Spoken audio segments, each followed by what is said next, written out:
السلام على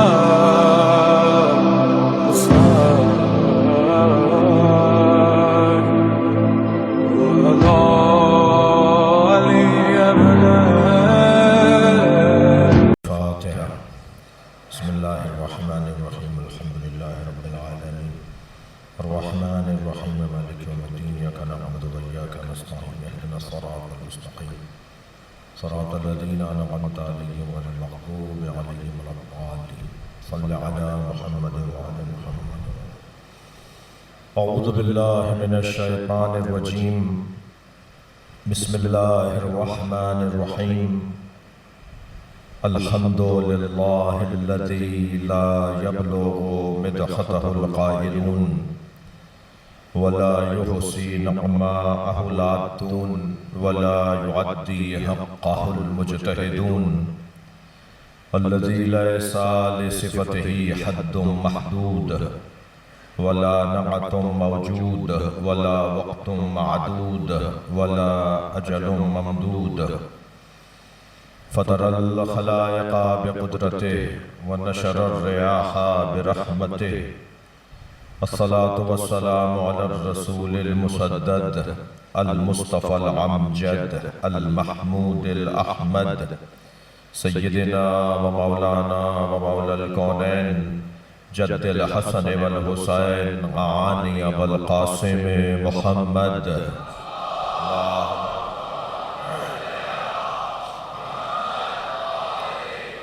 وآله الطيبين الطاهرين المعصومين الذين قال الله إنما يريد الله ليذهب عنكم الرجس أهل البيت ويطهركم تطهيرا.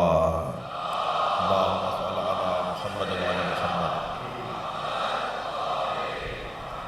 ولعنة الله على أعدائهم أجمعين من يوم عداوتهم إلى قيام يوم الدين.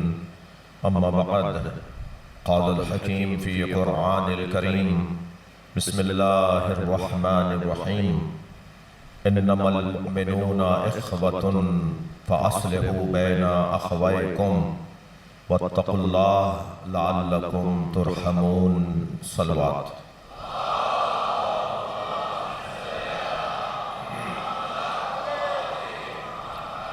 اس سے بلند صلوات دیا کریں.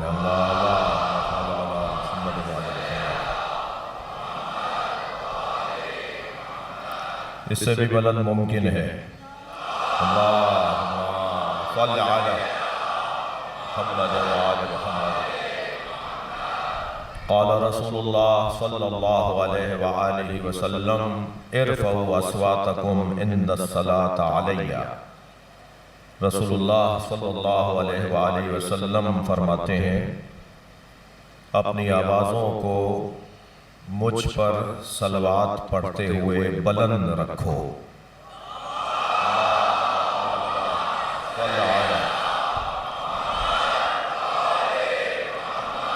فَإِنَّهَا تَذْهَبُ النِّفَاقِ، کیونکہ بلند آواز سے صلوات پڑھنے والے کے دل میں منافقت نہیں رہتی.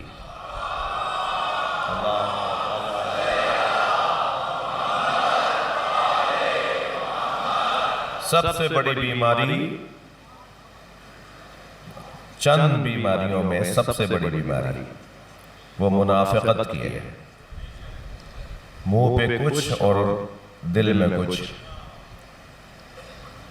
مومن ہونے کے لیے دعوت ہے کہ مومن بنو.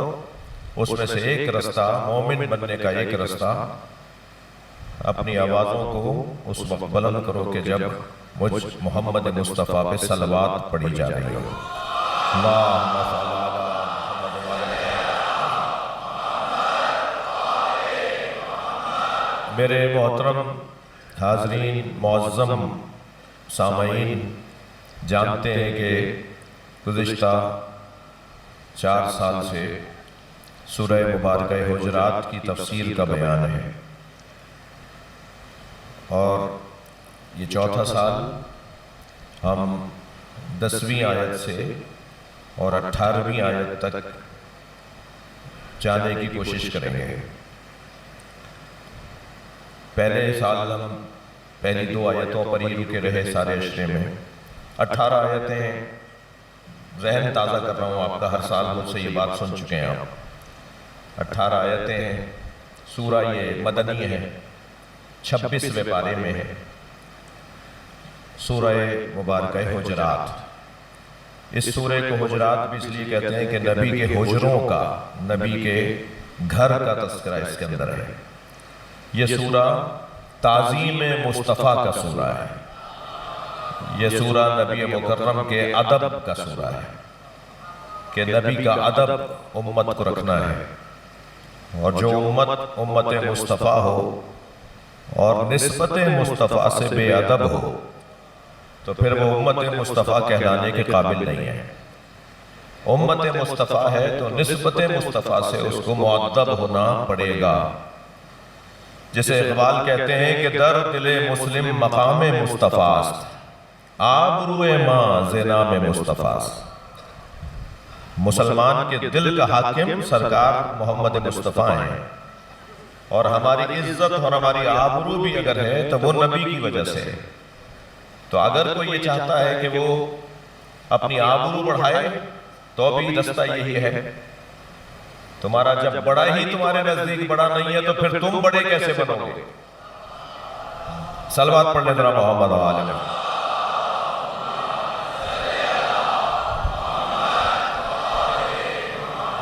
تو تعظیم مصطفیٰ اس پورے سورے کا اگر ہم خلاصہ نکالیں گے تو اس پورے سورے کا خلاصہ ہے تعظیم سرکار دو جہاں، ادب نبی مکرم.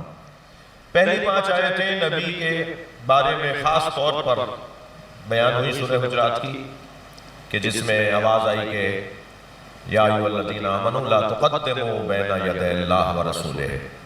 یہ ہم پچھلے سالوں میں اس پہ غور کر چکے ہیں. اے صاحبان ایمان، اللہ اور اللہ کے رسول سے آگے مت بڑھو. اسی سورہ میں اللہ نے بیان فرمایا کہ لا ترفعوا اصواتکم عند صوت النبی، اپنی آوازوں کو نبی کی آواز پر اونچا نہیں کرو. خبردار، لا تجہروا لہ بالقول، انہیں ایسے مت پکارو کجہر بعضکم لبعض، جیسے تم ایک دوسرے کو پکارتے ہو. یہ ساری آیتیں بتاتی ہیں کہ نبی ہم جیسے نہیں تھے. ہم جیسے ہیں تو پھر یہ سب کیا ہے؟ صلوات پڑھیں محمد وآلہ میں.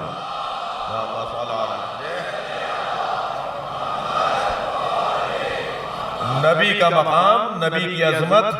اور یہ بحث ہو چکی کئی زاویوں سے اور کئی اینکوں سے اور کئی پہلوؤں سے اس موضوع پر بات ہو چکی کہ کوئی بھی اللہ نے کسی جیسا نہیں بنایا ہے. یہ جو ہم لوگ ایک جیسے بیٹھے ہیں نا، اس اعتبار سے کہ ہم میں سے کوئی نبی رسول امام نہیں ہے. یہ جو ایک جیسے ہیں، اللہ نے انہیں ایک جیسا نہیں بنایا. تو پھر جنہیں بنانے کے بعد اس نے اپنے ہاتھوں کو مبارکباد دی ہو، جنہیں بنانے کے بعد اس نے اپنے آپ کو اللہ اکبر بولا، جنہیں بنانے کے بعد وہ متکبر کہلائے جائے، وہ پھر ہم جیسے کیسے ہوں گے؟ لہذا سرکار دو جہاں کی تعظیم کا یہ سورہ پھر آگے چل کے اس سورے کے اندر وہ جتنے بھی گھریلو اور سماجی اخلاقیات نبی سے بھی وابستہ ہو سکتے ہیں، اور نبی کی امت کو بہتر بنانے کے لیے، نبی کی امت کو مؤدب بنانے کے لیے. دیکھیں نا، نبی کی تعظیم اس وقت تک ممکن نہیں ہوگی جب تک کہ نبی والوں میں کچھ کمزوریاں برطرف نہیں ہوں گی، نبی والوں کی کچھ کمزوریاں برطرف نہیں ہوں گی، نبی والوں میں کچھ خوبیاں نہیں بڑھیں گی. تو اب پہلے چند آیتوں کے تو نبی کی تعظیم کا تذکرہ ہوا، اور پھر بعد والی آیات میں نبی والوں کو اللہ بلند کرنا چاہتا ہے، نبی والوں کا معیار اونچا کرنا چاہتا ہے، ان کی حیثیت کو بلند کرنا چاہتا ہے، ان کی معیار زندگی کو بہتر بنانا چاہتا ہے. بہت ساری ایسی چیزیں ہیں ہماری زندگیوں میں کہ جو ہمارے معیار کو گرانے کا سبب بنتی ہیں، ہماری حیثیت کو گرانے کا سبب بنتی ہیں. ہمارا وقار گھروں میں محفوظ نہیں رہتا، ہمارا وقار اداروں میں محفوظ نہیں رہتا، ہمارا وقار معاشرے میں محفوظ نہیں رہتا. بے وقت ہو جاتے ہیں. کسی مجبوری کے تحت، کسی ضرورت کے تحت کوئی ہمارا ادب کر بھی رہا ہو تو ضروری نہیں ہے کہ اس کا وہ ادب واقعی ادب ہو. وہ شاید دکھاوے کا ہوگا، مجبوری کا ہوگا، مطلب کا ہوگا، کسی لالچ کا ہوگا. لیکن وہ جو دل سے کسی کی محبت ہوتی ہے، کسی کا ادب، کسی کا احترام، کسی کا وقار بلند ہوتا ہے، وہ کردار کے ذریعے سے ہوتا ہے، وہ اس کے عمل کے ذریعے سے ہوتا ہے۔ ہمیں فلاں کا چہرہ اچھا نہیں لگتا، مگر پھر بھی اس سے اس لیے محبت ہوتی ہے کہ وہ باکردار ہے، وہ بد عمل نہیں ہے، بے عمل نہیں ہے۔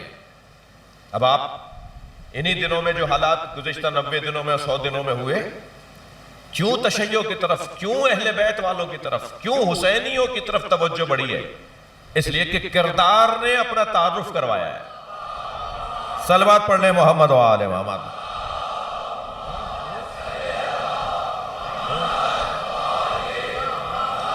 تو کردار کو بلند کرنا ہے، اپنی حیثیت کو بلند کرنا ہے، تو اپنے عمل کو بہتر کرنا ہوگا۔ وہ جتنی بھی چیزیں، اب 10ویں آیت جو آج میں نے پڑھی ہے، میں اور آج اس 10ویں آیت پر میں آپ کے ساتھ نہیں رہوں گا اس 10ویں آیت پر غور کرنے کے لیے، یعنی ہم کل سے اس آیت پر غور کریں گے، مگر تمہیدی گفتگو عرض کر رہا ہوں کہ اس آیت کو بھی اگر آپ لے لیں کہ انما المؤمنون اخوہ، بھائی وقار کیوں گر رہا ہے؟ حیثیت تمہاری کیوں گر رہی ہے؟ تمہیں لوگ اپنا بڑا کیوں نہیں مان رہے؟ یا نہیں مان رہے تو کیوں نہیں مان رہے، اور مان رہے ہیں تو کیوں مان رہے ہیں؟ اس وجہ سے کہ تم نے اپنے آپ کو بھائی بھائی ہونے سے، آپس کی یکجہتی سے، آپس کے پیار سے، آپس کی محبت سے ہاتھ اٹھا لیا ہے۔ تم ایک دوسرے کو بھائی نہیں مانتے، تم ایک دوسرے کے ساتھ برادرانہ تعلق نہیں رکھتے۔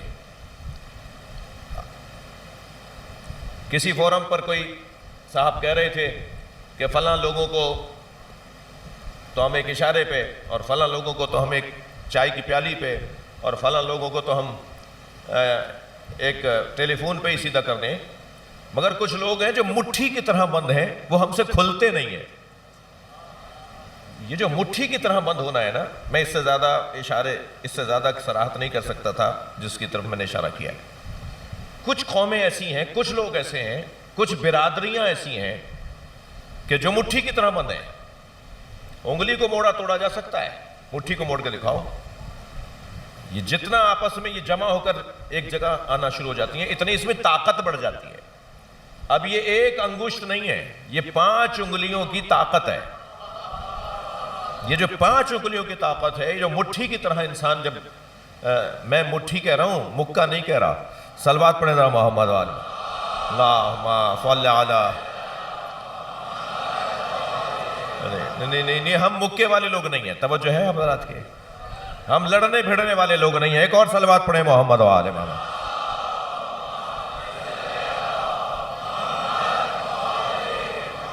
تو یہ جو اتحاد ہے، یہ جو یکجہتی ہے، یہ جو پیار ہے، یہ جو آپس کا انسجام ہے، اتفاق ہے، یہ بہت بڑی طاقت ہے۔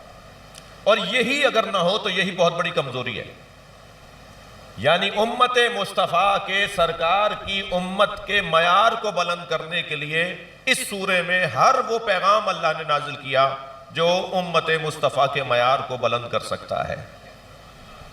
اور اس چیز سے اگر ہاتھ اٹھا لیا جائے، اس چیز سے اگر گریز کر لیا جائے، تو پھر وقار امت مصطفیٰ بھی مجروح ہونا شروع ہو جائے گی۔ انما المؤمنون اخوہ، سورہ حجرات آیت نمبر 10۔ جان لو بے تحقیق مومنین آپس میں بھائی بھائی ہیں۔ فاصلحوا بین اخویکم، اگر اخوت میں درار آ رہی ہو، اخوت میں رکھنا آ رہا ہو، اخوت میں کہیں خلا آ رہا ہو، تو پھر تمہارا سب کا کام ہے، سب مومنین کا کام ہے، فاصلحوا بین اخویکم، کہ وہ اپنے بھائیوں کے درمیان اصلاح کروائیں، صلح کروائیں، آشتی کروائیں، محبتوں کو بحال کریں، دوریوں کا خاتمہ کریں، غلط فہمیوں کا ازالہ کریں۔ واتقوا اللہ، مگر یہ سارا کام تقوی پروردگار کے مطابق ہو، یہ کام اللہ کی خاطر ہو۔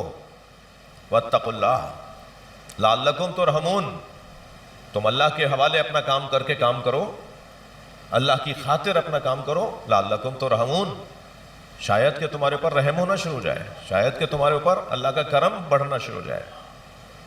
جتنا تقوی بڑھتا چلا جائے گا، جتنے تقوی کی سنگینی بڑھتی چلی جائے گی، اتنا ہی اللہ کا رحم بھی بڑھتا چلا جائے گا۔ یعنی وہ کر لے آؤ، وہ شرط لے آؤ تو مشروط خود بخود آ جائے گا۔ اس پر آئیں اس کے بعد والی آیات ہیں۔ ارادہ تو یہی ہے کہ انشاءاللہ یہ تقریباً 9 آیتیں ہیں، یہ ان 10 دنوں میں بیان کر پاؤں، لیکن جب میں مطالعہ کر رہا تھا، تیاری کر رہا تھا آپ کے سامنے بیان کرنے کے لیے، تو مجھے اندازہ ہوا کہ کام مشکل ہے، ہو سکتا ہے ایسا نہ بھی ہو، تو میں زبان نہیں دے رہا، مگر بہت ضروری باتوں کو تو کم نہیں کر سکتا نا، کچھ چیزوں کو اگر کم بھی کر کے بیان کیا جائے گا تو بھی مشکل لگتا ہے کہ ہم ان 10 دنوں میں، بلکہ 10 دن بھی تو نہیں ہوتے، بیان فضائل کے تو 9 دن ہوتے ہیں، 10ویں دن تو صرف مصائب ہم پڑھتے ہیں، صرف کربلا کے مقتل کو بیان کرتے ہیں، تو کوشش کریں گے۔ مگر آج کی اس مجلس میں آپ سے عرض کروں، دیکھیے ہم سب کو اللہ نے ذلیل ہونے کے لیے پیدا نہیں کیا ہے۔ اللہ اپنی مخلوق کو ذلیل نہیں دیکھنا چاہتا، اللہ اپنی مخلوق کو عزیز دیکھنا چاہتا ہے، صاحب عزت دیکھنا چاہتا ہے، اور مخلوق بھی پھر وہ مخلوق ہو کہ جسے انسان کہا جاتا ہے، اور پھر انسانوں میں بھی وہ مخلوق ہو جسے مسلمان کہا جاتا ہے، اور مسلمانوں میں بھی وہ مخلوق ہو جسے حیدری اور حسینی کہا جاتا ہے۔ سنی شیعہ کی بات نہیں ہے، صلوات پڑھیں محمد و آل محمد۔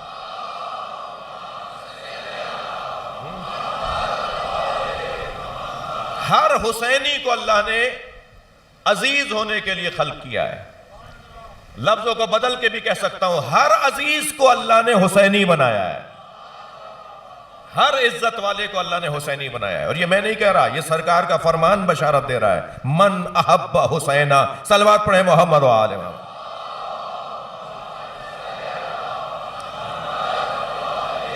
من احب حسینہ، جس نے میرے حسین سے محبت کی، احب اللہ، اللہ اس سے محبت کرے گا۔ اگر اللہ کی محبت حاصل کرنی ہے نا، اللہ کا پیار لینا ہے، اللہ کی شفقت لینی ہے، اللہ کی رافت لینی ہے، اللہ کا رحم لینا ہے، اللہ کا کرم لینا ہے، تو حسینی ہونا پڑے گا۔ یہ سرکار فارمولہ دے کے گئے، من احب حسینہ فقط احب اللہ، جس نے میرے حسین سے محبت کی، اللہ اسی سے محبت کرتا ہے۔ کتنا بظاہر آسان کام ہے،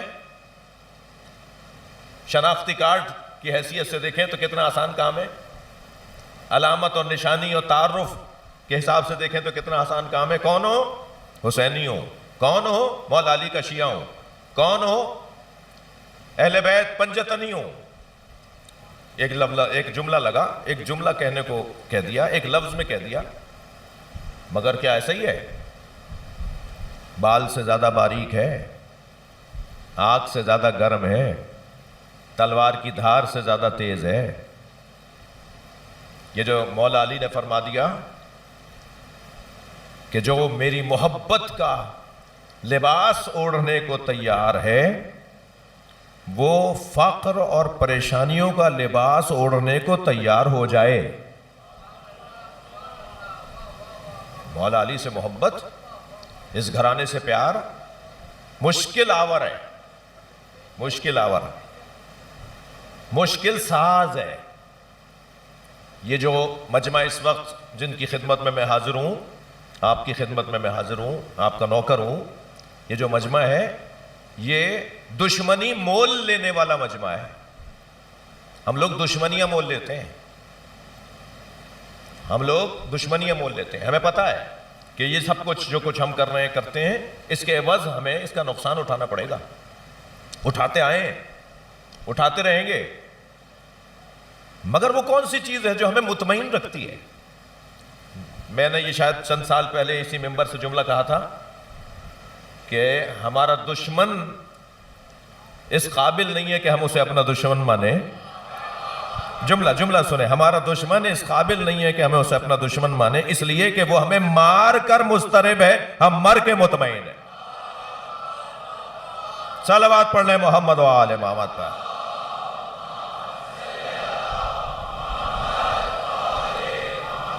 بھائی بہار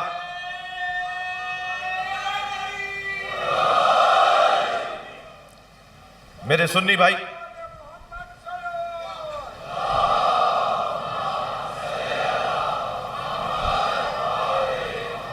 ہمارے سنی بھائی اب سے کوئی 8-10 سال پہلے تک، سنی بھائیوں میں سے کچھ لوگ، سارے سنی نہیں، آپ سے 8-10 سال پہلے تک پہلی محرم کو مبارکباد کا میسج چلا کے چاہتے تھے، سوچتے تھے کہ ہمیں چڑھا رہے ہیں، ہمیں تکلیف دینا چاہتے تھے۔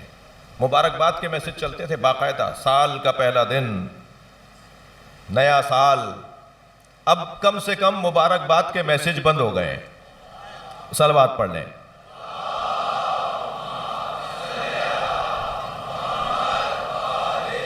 اس سے بلند صلوات پڑھ لیں۔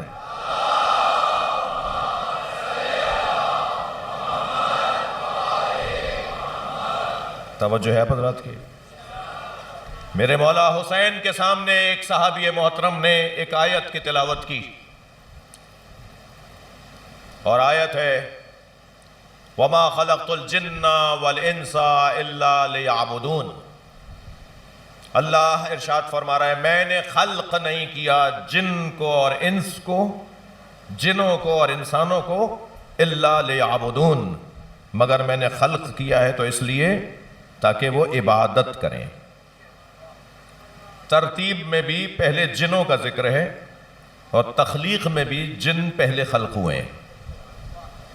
اس آیت میں بھی اللہ نے جن کو پہلے یاد کیا ہے، پھر انس کو یاد کیا ہے۔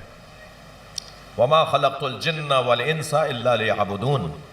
ایک صحابی محترم نے کہا بے ابی انت و امی ابن رسول اللہ، میرے ماں باپ فدا اے فرزند رسول حسین، اس آیت کا مطلب کیا ہے؟ خرج الحسین علی صحابہ، امام اصحاب کی طرف جہاں مجمع تھا اس طرف کچھ بڑھے، آگے آئے، اور آپ نے ارشاد فرمایا کہ قال الحسین، حضرت نے فرمایا ما خلق اللہ خلقا الا لیعبدون، اللہ نے مخلوق کو خلق نہیں کیا مگر اس لیے کہ وہ عبادت کریں۔ وما یعبدو الا لیعرفو الا لکے یعرفو، اور کوئی عبادت نہیں کر سکتا جب تک کہ معرفت حاصل نہ کرے۔ اذا عرفوا عبدوا، امام حسین کا فرمان، اذا عرفوا عبدوا، جب اللہ کو پہچان لیں گے تو اس کی عبادت کریں گے۔ وَإِذَا عَبَدُوا اسْتَغْنُوا عَنْ عِبَادَتِ غَيْرِ اللَّهِ، اور جب اللہ کی عبادت کریں گے تو اللہ کے علاوہ، اللہ کے غیر سے مستغنی ہو جائیں گے۔ یہ کہہ کر مولا حسین خاموش ہوئے، تو ایک اور آواز آئی بے ابی انت و امی ابن رسول اللہ، میرے ماں باپ آپ پہ قربان، فما معرفت اللہ، اللہ کی معرفت کے بغیر اس کی عبادت نہیں ہے، اس کی عبادت کرنے والا اس کے غیر کی عبادت سے مستغنی ہو جائے گا۔ تو اس نے سوال کیا فما معرفت اللہ، فما معرفت اللہ، اللہ کی معرفت کیا ہے؟ فرمایا معرفتو، توجہ چاہوں گا، معرفتو اہل کل زمان بے امامہم، ہر زمانے کا شخص اپنے زمانے کے امام کو پہچاننے لگ جائے، یہی اللہ کی معرفت ہے۔ صلوات پڑھیں محمد و آل محمد۔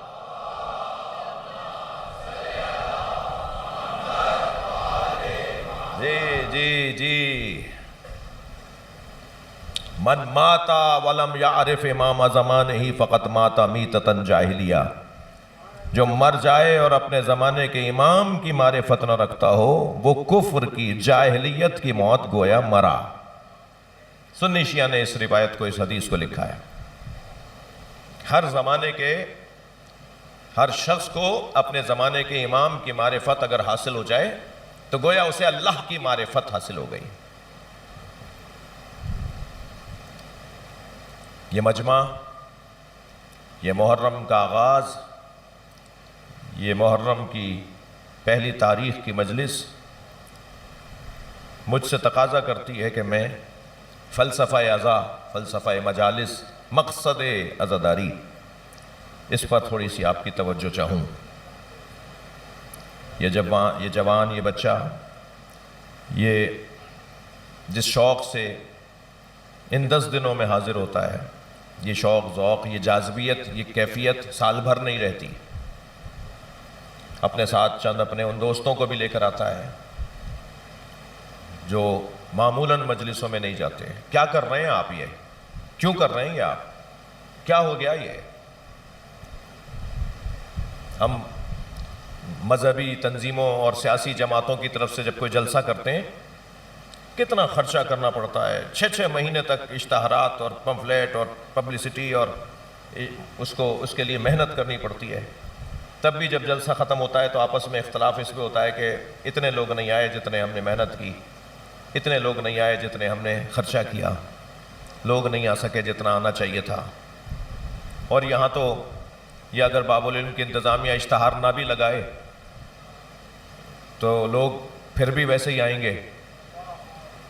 یہ جوک در جوک دوڑے چلے آ رہے ہیں، بھاگے چلے آ رہے ہیں، گاڑی وہاں پارک کی، لیٹ ہو جائیں گے، کہیں خطبہ نہ نکل جائے، کہیں مجلس میں ہمیں جگہ ملنے میں مشکل نہ ہو جائے، جلدی پہنچو آگے جگہ نہیں ملے گی. یہ جو شوق ہے، یہ جو رغبت ہے، یہ جو جاذبیت ہے، یہ کیسے ہو گئی؟ یہ کل سے ہوئی ہے کیا؟ یہ کل سے محنت ہوئی ہے کیا؟ یہ وہ ذکر ہے میرے سنی شیعہ بچوں جس ذکر کا انعقاد، انتظام، اہتمام کربلا کے واقعے سے پہلے کیا گیا ہے. ابھی کربلا کا واقعہ رونما نہیں ہوا تھا. ابھی سن 61 ہجری میں امام حسین نے اپنی جان نہیں دی تھی. کربلا کو یاد کیا جاتا تھا. جب حضرت آدم سے اللہ نے پنجتن کے بارے میں پوچھا، ہاؤلاء الاسماء کے بارے میں پوچھا، یہ نام کون ہے، یہ کون ہے، ان کے بارے میں بتاؤ. جو حضرت آدم نے آزمائش دی تو حضرت آدم نے جب سرکار کا نام لیا تو دل کو ٹھنڈک پہنچنے لگی. جب حضرت آدم نے سیدہ کا نام لیا تو حیا بڑھنے لگی. جب حضرت آدم علیہ السلام نے مولا علی کا نام لیا تو قوت بڑھنے لگی. جب امام حسن کا نام لیا تو عفت و پاک دامنی کا احساس ہونے لگا. لیکن جب امام حسین کا نام لیا تو آنکھوں میں آنسو آ گئے اور کہا یا اللہ، جب میں حسین بولتا ہوں تو میرا دل ملول ہوتا ہے، میرا دل دکھنے لگتا ہے، میری آنکھوں میں آنسو آنے لگتے ہیں. یہ امام حسین سے میرا اور آپ کا اتنا گہرا، اتنا والہانہ تعلق، امام کے ذکر کے ساتھ ہمارا ایسے جڑنا، یہ نبی کی دعا ہے، یہ نبی کی دعا قبول ہے. سرکار نے امام حسین کو گود میں لے کر وہ دعا جو قرآن میں حضرت ابراہیم نے حضرت اسماعیل کو گود میں لے کے اللہ کی بارگاہ میں پڑھی تھی، مانگی تھی، نبی نے امام حسین کو جب لا کے دیا نا حضرت ام ایمن نے، پہلے تو سرکار نے جب فرمایا بے کل تھے، مستربانہ کیفیت تھی، سرکار کی ایک ایسی کیفیت تھی کہ بس کسی طرح جلد سے جلد میرا بچہ میری گود میں دے دیا جائے. حجرے کے باہر بار بار آپ چہل قدمی فرما رہے تھے اور بار بار کہہ رہے تھے کہ مجھے میرا بچہ لا کے دو. تو حضرت ام ایمن نے فرمایا کہ یا رسول اللہ میں اسے نہلا کر لے آؤں؟ تو سرکار نے ایک سخت لہجے میں فرمایا قد نظفہ اللہ، اسے اللہ نے پاک کر کے بھیجا ہے، جیسا آیا ہے ایسا میری گود میں دو. تم کیا پاک کرو گی اسے جسے اللہ نے پاک کر کے بھیجا ہو؟ اور جب امام حسین کو نبی کی گود میں دیا گیا تو آپ نے ایک دعا امام حسین کو دیکھ کر فرمائی. وہ دعا قبول ہے یہ جو میں ابھی نشر پاک کی مجلس پڑھ کر آ رہا ہوں. پہلے دن ہی اتنا بڑا مجمع تھا، جو معمولاً ہمارے ہاں بات کی مجلسوں میں لوگ سوچتے ہیں بھائی کتنے بجے بیٹھے تھے، کیا ہوا تھا. ایسا ہے جیسے لوگ منتظر تھے، بھوک لگ رہی تھی. جیسے یہ اس وقت جو ہے محبت حسین کی غذا کھلائی جا رہی ہے، سارے بھوکے بیٹھے ہیں. کسی طرح امام حسین کی محبت کی غذا ہمارے ذہن و دماغ کے اوپر اتار دی جائے. نبی نے گود میں لے کے وہ دعا تعلیم فرمائی، وہ دعا تلاوت فرمائی جو حضرت ابراہیم نے حضرت اسماعیل کو گود میں لے کے فرمائی تھی. ربنا فاجعل افئدۃ من الناس تہوی الیہم، یا اللہ لوگوں کے دلوں کو میرے حسین کی طرف موڑ دے. ایک فارسی زبان شاعر کہتا ہے کہ این حسین کیست کہ ہمیں عالم دیوانے اوست. یہ کون ہے حسین؟ جسے دیکھو وہ اپنی عزت بڑھاتا ہے حسین کا نام لے کر، عزت مند اپنے آپ کو ثابت کرتا ہے کہ میں حسینی ہوں. یہ نبی کی دعا ہے، ذکر امام حسین. اور پھر وہ جو کپڑا لپیٹا ہوا تھا نا امام حسین پر، اس کپڑے کو کھولا اور پھر کبھی پیر دیکھتے ہیں، کبھی ہاتھوں کو سیدھا کر کے دیکھتے ہیں، کبھی سینے پہ ہاتھ پھیرتے ہیں، کبھی پشت پر ہاتھ پھیرتے ہیں۔ تو جناب زہرا قریب بیٹھی دیکھ رہی تھی نا، تو آواز دے کر کہا بابا میرے بچے میں کوئی نقص ہے، میرے بچے میں کوئی کمی ہے؟ فرمایا تیرے بچے میں جو کمال ہے وہ کسی کے بچے میں نہیں ہے، مجھے ابھی جبریل نے آ کے بتایا ہے یہی حسین ہے جس کو کربلا میں پیاسا مارا جائے، مجھے جبریل نے بتایا کہ اس بدن پہ گھوڑے دوڑائے جائیں گے۔ اجرکم اللہ۔ ہمارا یہ کام جو ہم اس وقت کر رہے ہیں، شروع کیا ہے ہم نے پہلی محرم میں، ہمارا یہ کام جہاں روایات ایسا نہیں ہوتا، ایسا ہوتا ہے پہلی محرم کو یہ ہوتا ہے، 2 محرم کو یہ ہوتا ہے، فلاں مرثیہ پڑھا جاتا ہے، فلاں نوحہ پڑھا جاتا ہے، جہاں یہ روایات کا حصہ ہے، جہاں یہ رسم کا حصہ ہے، جہاں یہ تہذیب کا حصہ ہے، جہاں یہ ہماری اسلامی ثقافت کا حصہ ہے۔ عید الاضحیٰ کے موقع پہ قربانی اسلامی ثقافت ہے، ربیع الاول میں نبی کا میلاد اسلامی ثقافت ہے، یہ نماز جماعت اسلامی ثقافت ہے، یہ حج بیت اللہ یہ اسلامی ثقافت ہے، اسلامی تہذیب ہے، جس کو آپ کہتے ہیں اسلامیات ہے۔ اسلامیات میں ایک اسلامی جو ثقافتی باب ہے وہ عزاداری ہے، وہ عزاداری ہے۔ یہ مسلکوں سے، مکتبوں سے، فقہوں سے بالاتر ہے، خاص طور پہ جس خطے کے اندر ہم رہ رہے ہیں۔ آپ عرب دنیا میں چلے جائیں، آپ غیر عجمی دنیا میں چلے جائیں، جن 8-10 ممالک میں فارسی بولی جاتی ہے، تو 10-12 ممالک ہیں جس میں فارسی بولی جاتی ہے، ان ممالک میں چلے جائیں، ہمارے اس خطے میں آ جائیں، ہمارے ہاں تعزیہ، علم، عزا خانہ، نوحہ خانی وہ شیعہ مسلک کے ساتھ اور شیعہ مکتب کے ساتھ محدود نہیں ہے۔ میں اپنے آبائی علاقے کے اندر راجستھان میں جب گیا تو ہمارے بزرگوں کا جو علاقہ ہے اس میں جو ہماری کربلا ہے، جہاں 30 ایکڑ کی کربلا، تو میں نے پوچھا کہ بھئی یہاں کیا ہوتا ہے؟ باقاعدہ باؤنڈری، باقاعدہ دیوار، باقاعدہ گیٹ۔ اب جس علاقے سے ہمارے بڑے آئے تھے وہاں تو ہزاروں کی تعداد میں تو مسجد اور امام بارگاہ چھوڑ کر آئے، مگر وہاں تو 15 گھر بھی مسلمانوں کے اس وقت نہیں ہیں۔ 100% ہجرت ہوئی تھی جہاں سے ہمارے بڑے آئے تھے۔ تو میں نے کہا جی یہ تو باقاعدہ دیوار بنی ہوئی ہے، گیٹ لگا ہوا ہے، چونا ہوا ہے، باقاعدہ صاف ستھرا ہے، کوئی جھاڑیاں نہیں ہوئی ہوئی، کوئی یہ یہاں کیا ہوتا ہے؟ کہنے لگے یہاں 4000 تعزیے رکھے جاتے ہیں عاشور کے دن۔ تو میں نے کہا بھائی یہاں تو مسلمان ہی نہیں ہے، تعزیے کہاں سے آتے ہیں؟ کون لاتا ہے؟ کہا سارے ہندو لاتے ہیں۔ 4000 تعزیے الور شہر کی کربلا میں، 30 ایکڑ کی وہ کربلا ہے۔ ہمارے ہاں تعزیہ بنانا، اب بھی ہماری جو آبائی عزاداری ہے خیرپور میں، تو وہاں جو تعزیہ وہاں بنانے والے جاتے ہیں حیدرآباد سے، وہ اہل سنت ہیں۔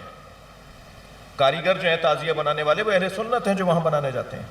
وہ بانس کی کھپچیاں بنائی جاتی ہیں، بانس کی وہ، اور پھر اس سے تعزیہ پورے بانسوں کا تعزیہ بنتا ہے، 18 فٹ اور 22 فٹ اور 26 فٹ کا تعزیہ وہ اہل سنت بناتے ہیں۔ یعنی ہمیں شیعہ کاریگر ہی نہیں ملتا تعزیہ بنانے والا، میں صحیح بتا رہا ہوں۔ ہمارے ہاں کی تہذیب، راجستھان والوں کی تہذیب میں جو تعزیہ بنایا جاتا ہے ہمیں شیعہ ملتا ہی نہیں ہے تعزیہ بنانے والا۔ تو میں بڑی آرام سے کہہ دوں کہ سنی کا کیا مطلب عزاداری سے؟ میں کیسے کہہ دوں یہ بات؟ کیسے کہہ دی جائے یہ بات؟ عزاداری امام حسین کسی کی کوئی ملکیت نہیں ہے، یہ گھرانہ واحد گھرانہ ہے، یہ خاص اللہ کی بنائی ہوئی مخلوق اور شخصیات ہیں کہ جن کو ماننا انسانی تقاضا ہے۔ مثلا مجھے بتائیے کیا عیسائی کے نزدیک علم اچھی چیز نہیں ہے؟ کیا ہندو کے نزدیک شجاعت اچھی چیز نہیں ہے؟ کیا یہودی کے نزدیک سخاوت اچھی چیز نہیں ہے؟ کیا سنی کے نزدیک جھوٹ بولنا اچھا ہے؟ یہ جتنے بھی محاسن ہیں، خوبیاں ہیں، کمالات ہیں، یہ انسانی کمالات ہیں، اور انسانی کمالات میں اہل بیت کا مقام اتنا بلند ہے لہذا ہر شخص چاہتا ہے کہ اپنے آپ کو حیدری کہلوائے، حسینی کہلوائے۔ صلوات پڑھ لیں محمد و آل محمد۔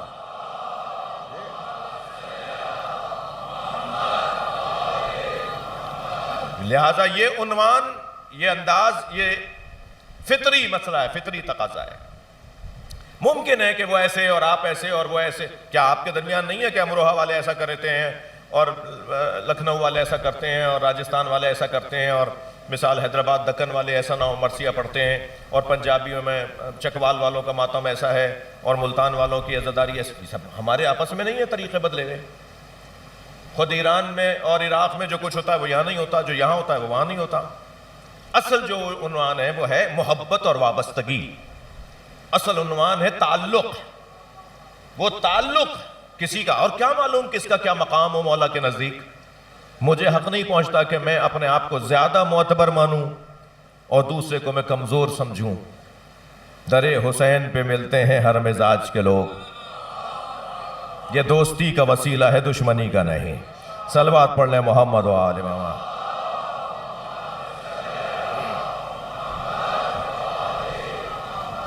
عزیزو، ہم جہاں یہ روایات کی روشنی میں اور روایات اور رسم اور ثقافت کے طور پر ان ایام کو منعقد کرتے ہیں، وہاں اس کے پیچھے قرآنی استدلال بھی ہے، اس کے پیچھے حدیث کا استدلال بھی ہے، اس کے پیچھے شریعت اور اسلامی احکامات کا دخل بھی ہے۔ ہمارا یہ کام قرآن کے مطابق ہے۔ قرآن اعلان کر رہا ہے سورہ مبارکہ نساء میں، اللہ نے رہنمائی فرمائی ہے، لا يحب اللہ الجہر بالسوء من القول الا من ظلم۔ اونچی آواز میں کوئی ایسی بات جو کسی کو ناگوار گزرے اللہ کو پسند نہیں ہے، الا من ظلم، مگر جس پر ظلم ہوا ہے وہ اونچی آواز میں بات کرے، چاہے کسی کو ناگوار گزرے اللہ کو پسند ہے۔ اللہ چاہتا ہے کہ مظلوم کے آواز میں آواز ملاؤ۔ قُلْ لَا أَسْأَلُكُمْ عَلَيْهِ أَجْرًا إِلَّا الْمَوَدَّةَ فِي الْقُرْبَى، اے میرے حبیب ان سے کہہ دو میں نے جو محنت مشقت، میں نے جو تمہیں ہدایت عطا کی ہے، اس کا عوض میرے گھرانے سے، میرے گھر والوں سے پیار ہے، محبت ہے، اس کا اظہار کرو۔ یہ اہل بیت کے ساتھ یہ کیسے ممکن ہے کہ حضرت اسماعیل کے بچ جانے پہ تو عید منائی جائے اور وَفَدَيْنَاهُ بِذِبْحٍ عظیم کا جو مصداق حسین ہے ان کے شہید ہو جانے پہ غم نہ منایا جائے؟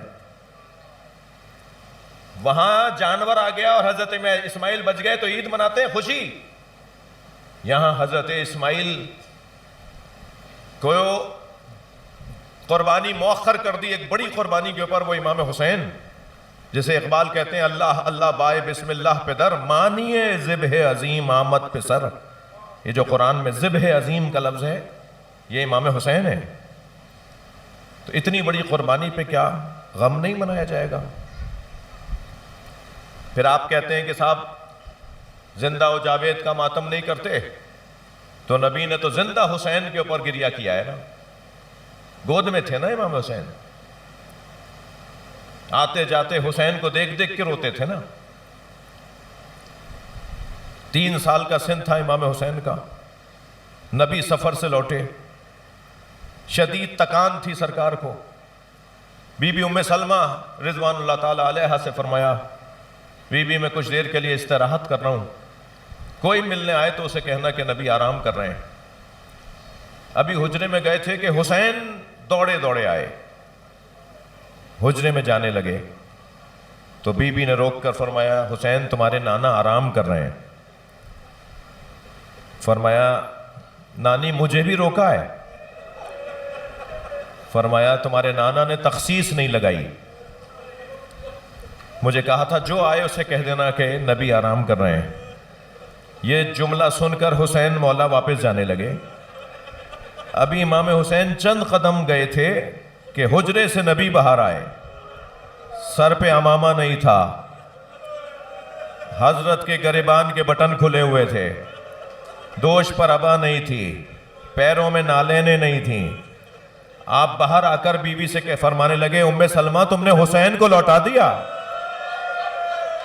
اور پھر گئے اس طرف جہاں امام حسین گئے تھے نا، امام حسین کو اپنی گود میں لیا اور حجرے میں لے آئے۔ بی بی فرماتی ہیں کچھ دیر کے بعد نبی کے رونے کی آواز آئی، اور رونے کی آواز جب بڑھنے لگی تو میں حجرے میں چلی گئی کہ نبی ایسے کیوں رو رہے ہیں؟ تو میں نے کیا دیکھا، حسین کا کرتا اتارا ہوا ہے۔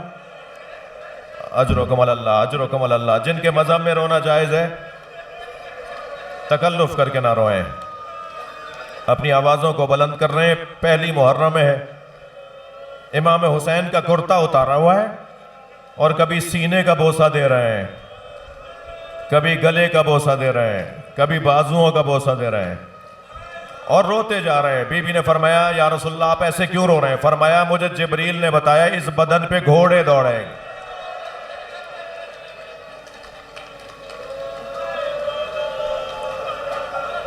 اجرکم اللہ، اجرکم اللہ۔ اللہ ان آوازوں پر رحمت نازل فرما۔ ایک رستے سے گزر رہے تھے، کچھ بچوں کو نبی نے کھیلتے ہوئے دیکھا، آگے بڑھ کر ایک بچے کو گود میں اٹھایا، اسے پیار کیا، زمین پر اتارا۔ جانے لگے تو ایک صحابی نے پوچھا یا رسول اللہ یہ کس کا بچہ ہے؟ فرمایا مجھے اس سے غرض نہیں یہ کس کا بچہ ہے، مجھے تو اس سے غرض ہے یہ میرے حسین سے پیار کرتا ہے، جو بھی میرے حسین سے محبت کرتا ہے مجھے اچھا لگتا ہے۔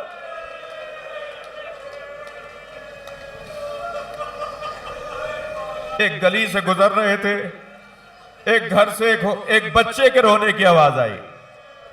وہ آواز امام حسین کی آواز سے ملتی تھی۔ نبی نے دروازہ بجا دیا، ایک خاتون باہر آئی، حضرت نے فرمایا اپنے بچے کو خاموش کرواؤ، اس کی آواز میرے حسین سے ملتے ہیں، مجھے اس کا رونا گوارا نہیں ہے۔ اجرکم اللہ، اجرکم اللہ۔ اللہ آپ کی ان آوازوں پر رحمت نازل فرمائے۔ جو جہاں بیٹھا ہے پرسہ دے رہا ہے۔ عزادارو، اللہ کسی خاندانی کو، کسی قبیلے والے کو، کسی شہر کے مالک کو اس کا شہر نہ چھڑوائے۔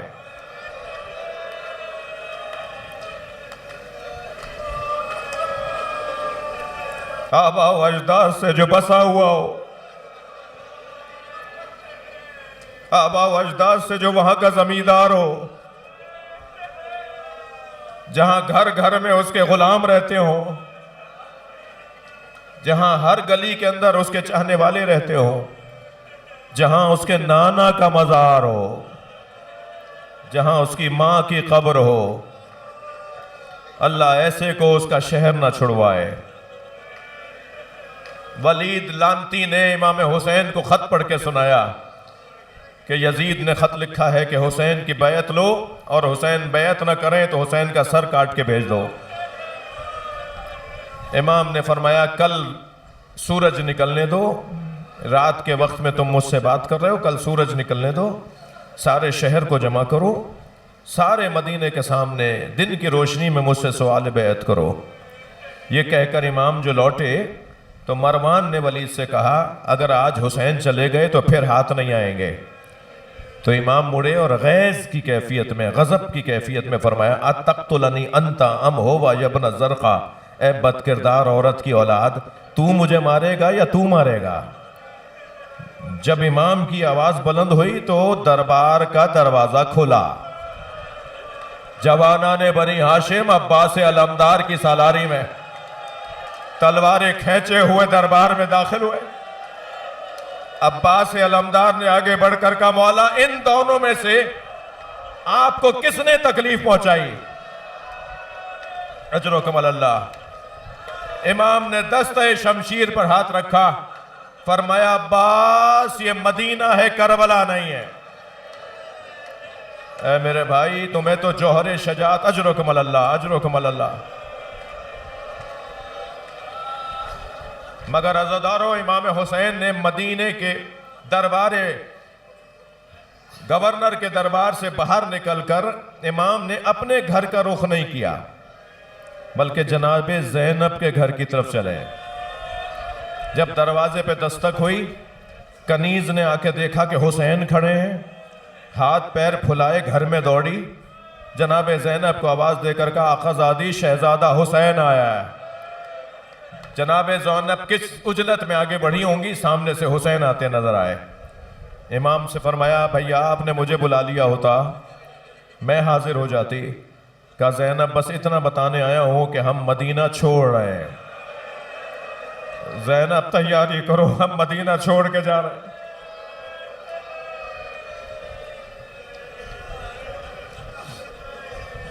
اجرکم اللہ۔ ایک راوی ہے کہتا ہے کہ میں اکثر مدینے میں اپنے تجارتی غرض سے آیا کرتا تھا۔ مدینے میں میرے جاننے والے تھے، رہنے والے، ملنے والے تھے۔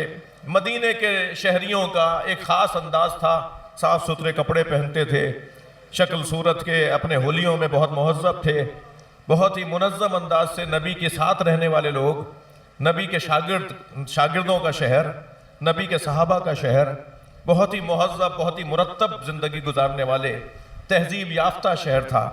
کہتا ہے کہ میں مدینے میں اکثر آیا کرتا تھا، مگر اس دفعہ جب میں آیا تو میں نے کیا دیکھا کہ لوگ گلے مل مل کے رو رہے ہیں، دکانیں بند ہو رہی ہیں، چہل پہل لوگوں کی کم ہوتی جا رہی ہے، اور سب ایک ہی محلے کی طرف رخ کر رہے ہیں۔ تو میں نے پوچھا کہ آج مدینے میں کیا ہوا ہے؟ کہا حسین مدینہ چھوڑ کے جا رہا ہے، حسین مدینے والوں کو چھوڑ کر جا رہے ہیں۔ کہتا ہے میں بھی اس مجمع کے قریب جا کے کھڑا ہو گیا جو دور سے دیکھ رہے تھے کہ ہو کیا رہا ہے۔ منظر کچھ یوں تھا رونے والوں، وہ راوی بیان کرتا ہے منظر کچھ یوں تھا کہ محملیں سجائی جا رہی تھیں، ہودجوں کو باندھا جا رہا تھا، سواریوں پر سامان لادھا جا رہا تھا، دسیوں کی تعداد میں غلام تھے جو سامانوں کو لاد رہے تھے۔ ایک جانب کرسی پر حسین بیٹھے تھے اور دیکھ رہے تھے کہ کون کہاں کیا کام کر رہا ہے، کہ ایک مرتبہ اچانک ایک آواز آئی غضوا ابصارکم، اپنی آنکھیں بند کرو۔ تو سب نے اپنی آنکھیں جھکا تو لی، مگر ایک دوسرے سے پوچھنے لگے یہ آواز کس کی ہے؟ تو آواز آئی ابو الفضل العباس کی آواز۔ اجرکم اللہ، اجرکم اللہ، یہ عباس علمدار کی آواز۔ کہا ماجرا کیا ہے؟ کہا ماجرا یہ ہے کہ اب گھروں سے بیویاں برآمد ہوں گی۔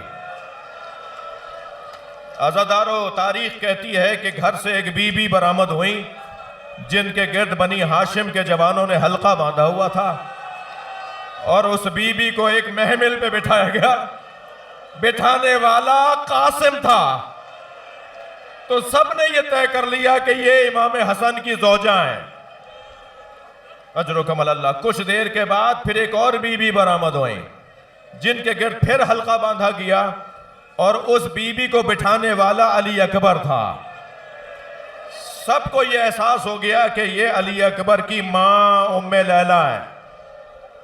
کچھ دیر کے بعد ایک اور بی بی برآمد ہوئیں جنہیں سارے جوانوں نے سوار کیا، مگر سہارا دیا زین العابدین نے۔ سب کو معلوم ہو گیا کہ یہ امام کی ماں ہے۔ عزادارو سنیں گے، مگر ایک ایسی بی بی باہر آئی جس کے پیچھے بوڑھی بوڑھی عورتیں بھی آ رہی تھیں، جن میں ایک بی بی ام سلمہ تھیں، جن میں ایک بی بی ام البنین تھیں، جن میں ایک بی بی ام ہانی تھیں، اور آواز دی حسین کو کہ زینب آ گئی۔ امام نے اپنی کرسی چھوڑ دی، شان سے بنی ہاشم کے جوانوں نے زینب بی بی کے گرد حلقہ باندھا۔ ابھی چند قدم جناب زینب آگے چڑھی تھی محمل کی طرف کہ آواز آئی یا ابا الفاضل اِنَّا هَذِهِ وَدِيَّةُ رسول اللہ، اِنَّا هَذِهِ وَدِيَّةُ فاطمہ، اِنَّا هَذِهِ وَدِيَّةُ مولایا امیر المومنین۔ آواز تھی ام البنین بی بی کی، عباس یہ زینب فاطمہ کی امانت ہے، عباس یہ زینب علی مولا کی امانت ہے، یہ بی بی میں تیرے حوالے کر رہی ہوں۔ ایک مرتبہ جناب زینب نے مڑ کر اپنی ماں کو دیکھا، جناب ام البنین کو دیکھا، اور جناب عباس کے سینے پہ ہاتھ رکھ کے جناب ام البنین سے فرمایا اماں مجھے اپنے بھائی پر بڑا مان ہے، اماں یقین رکھو یہ میرا محافظ ہے، جب 11 محرم کو زینب سوار ہو رہی مڑ مڑ کے نہر کی طرف دیکھ رہی عباس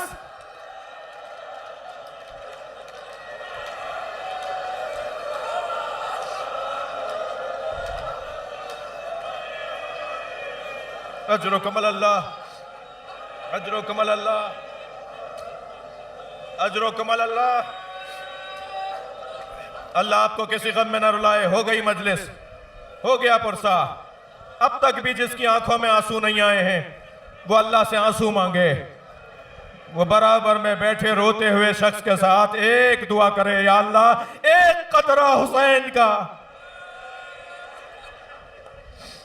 قافلہ چلا. ابھی قافلہ شہر کے باہر ہی گیا تھا کہ حضرت عباس گھوڑا دوڑاتے ہوئے مولا حسین کے قریب آئے.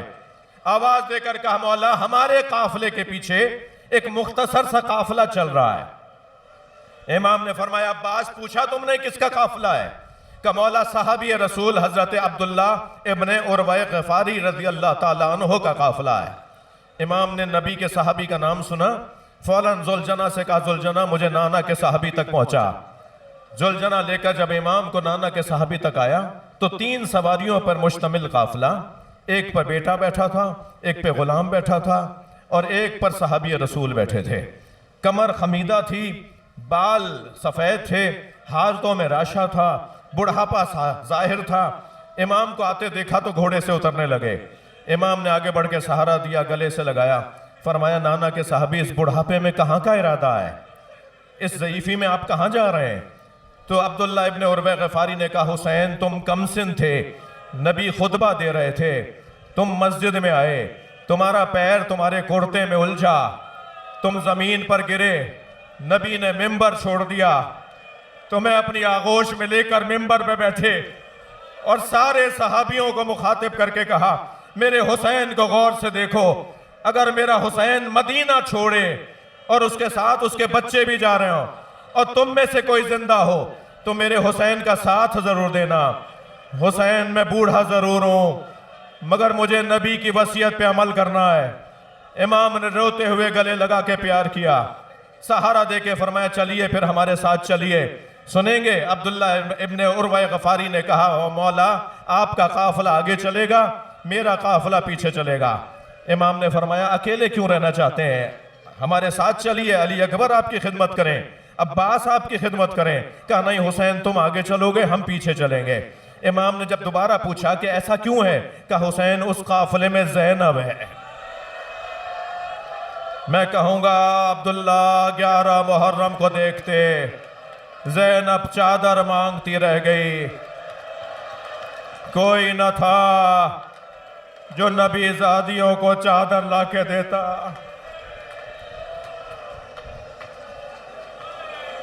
یا حسین یا حسین یا حسین.